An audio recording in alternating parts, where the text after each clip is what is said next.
Meanwhile, here in South Korea, the Trump administration's intentions to shrink its troop size in Germany have triggered talk about a potential similar scenario on the Korean Peninsula.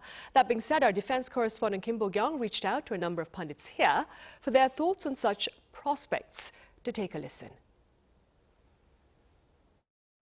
With Washington's order to pull out some of its troops from Germany, eyes have been on how this would affect the 28,500 U.S. troops stationed in South Korea, which is the third largest posting after Germany. Experts say the decision regarding Germany could spark a debate over reducing the number of USFK troops, but it will not lead to major or imminent change, as the Korean Peninsula is strategically different from Europe. North Korea's nuclear and missile threats are immediate and persistent, and any crisis on the peninsula would require a rapid response. For that reason, the possibility of a larger-scale reduction of U.S. forces in South Korea in the short term remains relatively very low. South Korea, unlike U.S. forces in Europe, also has the important mission of countering China. Because of this, any relocation or reduction that doesn't align with strategic goals or efficiency would likely be very difficult. But pundits do say Seoul should not dismiss the broader implications of the recent decision, which reflects Washington's shift toward greater flexibility and how its assets in Korea will be used.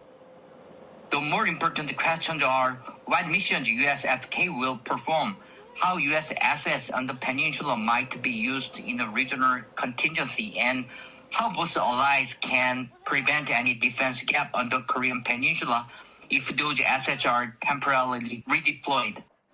As of 2022, most USFK are ground troops, with around 18,000, while the Air Force fields around 8,000.